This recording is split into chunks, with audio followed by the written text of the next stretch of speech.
Today, PepsiCo is the largest corporation with an annual revenue of around $80 billion.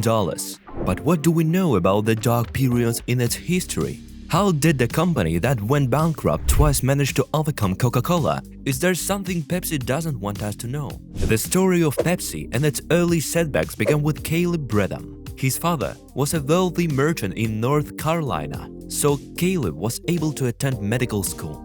However, he never completed his education because his father went bankrupt and the family ran out of money.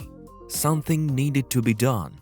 That's when Bredham invented Pepsi and initially called it Bread's Drink. However, he realized that this name wouldn't bring in big profits. Fortunately, a bankrupt businessman came along and sold him the name Pepsi-Cola for $100.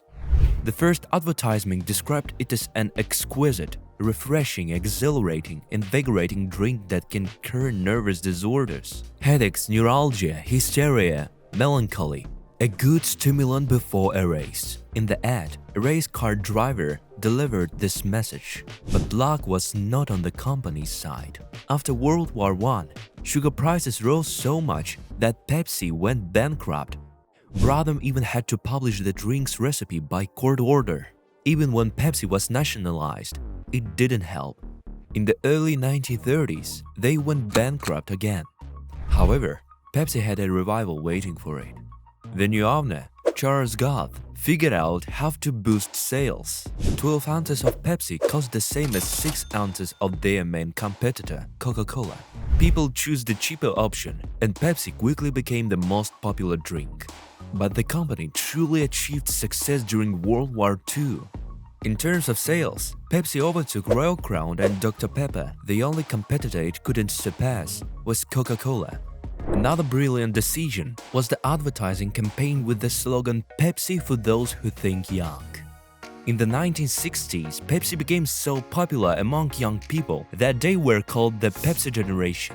Today, PepsiCo is the largest producer of carbonated beverages, including 7-Up, Mirinda, Mountain Dew, Lipton Iced Tea, and Aqua Mineral.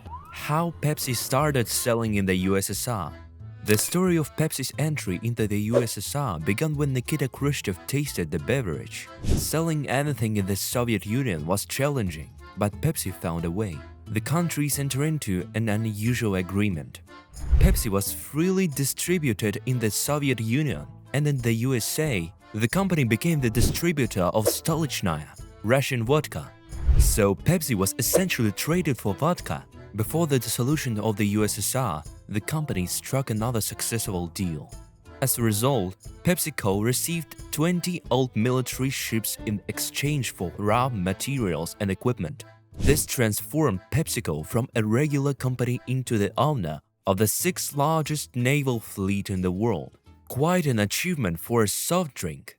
Major scandals. Pepsi also had its share of stories that made people simply hate the company. In the 1990s, the number fever caused a big uproar. Numbers from 001 to 999 were printed on the bottle caps, and some of them could be exchanged for prices ranging from $4 to $40,000. The lottery was a success and was planned to continue, but a problem arose. Number 359 was the lucky one on the first batch. This was announced on the World Tonight television program. In the second batch, number 134 brought the highest prize. However, by that time 800,000 regular caps with the number 359 had been produced. Customers who were not informed about the change in conditions wanted to claim their prize but were only given compensation of $18. Angry people formed the Alliance 349, held protests, and even attacked trucks and warehouses, setting them on fire. In the end, 4 innocent adults and a child died. During the same time, Pepsi promised customers an airplane. More precisely, they released an advertisement with a playful promise to exchange an airplane for 7 million points, which could be obtained by purchasing their drinks. But a teenager named John Leonard actually collected the points and demanded the AV-8B Harrier II. Jamjet featured in the ad. There was a lengthy legal battle. But Leonard never received the plane because it was clear to a reasonable person that obtaining military equipment in this manner was impossible. Coca-Cola and Pepsi, the brand war. Pepsi used advertising as a tool in its competitive battle with Coca-Cola. For example, there was the Pepsi Challenge ad campaign. Participants in the experiment were asked to choose between Pepsi and Coke. On average, it turned out that 6 out of 10 people choose Pepsi, which was the claim made in the advertisement. It was a powerful blow to its rival. Since then, Pepsi's advertising has become even bolder. For example, there was a commercial featuring a boy who wants to get a Pepsi but can't reach the button on the vending machine. So what does the child do in this case? He humbles Coca-Cola. He buys 2 cans of Coca-Cola, stands on them, and finally gets his favorite drink.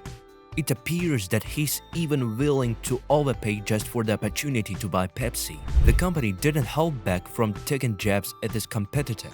In another ad, Santa Claus, a symbol of Coca-Cola, was shown drinking Pepsi while behind the wheel. There were also financial setbacks. In the 1990s, an experimental product called Crystal Pepsi was introduced to the American market. It had no sugar or caffeine. Just imagine, a clear Pepsi.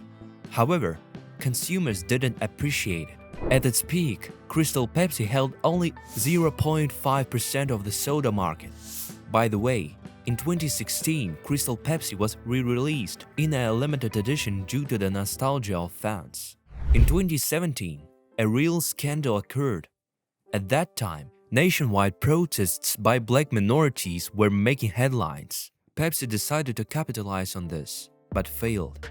In the storyline of the commercial, model Kendall Jenner joins a protest for minority rights, Black Lives Matter.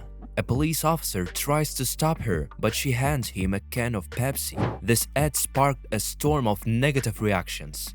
Internet users criticized the company for not taking the issue seriously and accused the ad of being racist. They believed it trivialized the problem. Pepsi's reputation was on the line, and they had to apologize and pull the ad. Interesting facts. Pepsi is known for the advertising filmed in space. The most expensive advertising in the history of the USA, featuring Britney Spears, also belongs to Pepsi. Pepsi sponsors the Democratic Party in the USA. During the filming of a Pepsi commercial in the early 1980s, there was a fireworks explosion that injured Michael Jackson.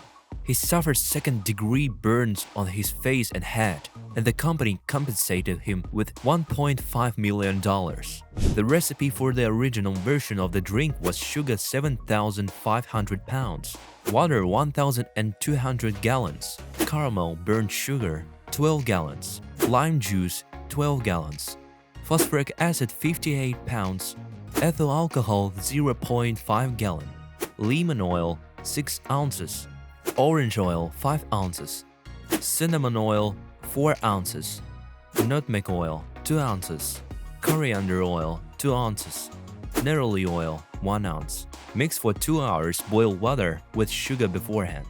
Pepsi has come a long way from being a bankrupt company to a thriving corporation. This year, it celebrates its 130th anniversary. Let's wish it continued success and keep an eye on its future milestones.